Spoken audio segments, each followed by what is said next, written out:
မင်္ဂလာပါရှင်အင်းမြတ်သူအခုမိတ်ဆက်ပေးမှာကတော့မြင်းမြတ်မောင်ကုမ္ပဏီ limited ကနေပြီးတော့တအိုးရဲ့မူပိုင်က SKD စနစ်နဲ့ထုတ်လုပ်ရောင်းချပေးမဲ့ Venecia V86 ပဲဖြစ်ပါတယ်ရှင်ဒီကားလေးရဲ့ဒီဇိုင်းလေးကအရန်ကိုလမ်းတာမလို့ကားလမ်းမပေါ်မှာတော့လုံးဝအထင်းထွက်နေမဲ့ကားအမျိုးအစားပဲဖြစ်ပါတယ်နော်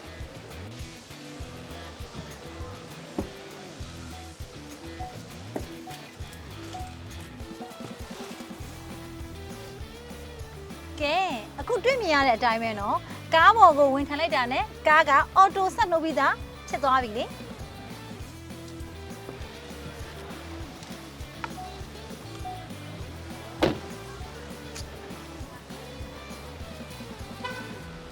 ဟာကြည့်ပါဦး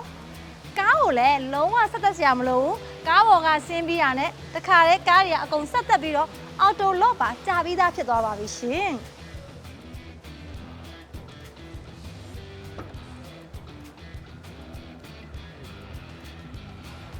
အခုလိုမျိုးနောက်ဖုံးကလည်းအော်တိုဖွင့်တဲ့ system ရှိနေတာကြောင့်မလို့ကိုကဈေးတွေအများကြီးဝယ်လာပြီးလက်ထက်မှာမနိုင်မနှင်းဖြစ်နေတဲ့အခါကျတော့ဖွင့်စရာတော့ရှာစရာတွေလည်းမလိုတော့ဘဲနဲ့အရန်ကို spec ကြစေတဲ့စနစ်လေးမျိုးအနှစ်တော့အရန်ကိုသဘောကျနေပါပြီရှင်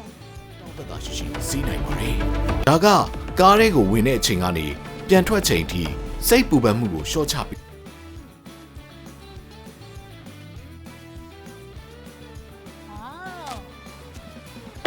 Venecia V86 မှာအခုလိုမျိုးကားအတွက်မှာလဲ fully flat လုပ်လို့ရတဲ့အခါကျတော့မိသားစုတွေအတူတူခရီးသွားရင်းနဲ့နားနေတဲ့အခါကျရင် fully flat လုပ်ပြီးတော့နားမလားစကားပြောမလား game နေဆော့မလားထမင်းနေစားမလားလုပ်ချင်တာတွေအားလုံးကိုပျော်ပျော်ရွှင်ရွှင်နဲ့လုပ်လို့ရတဲ့အတွက်အမြတ်တော့အရန်သဘောကျပါတယ်ရှင်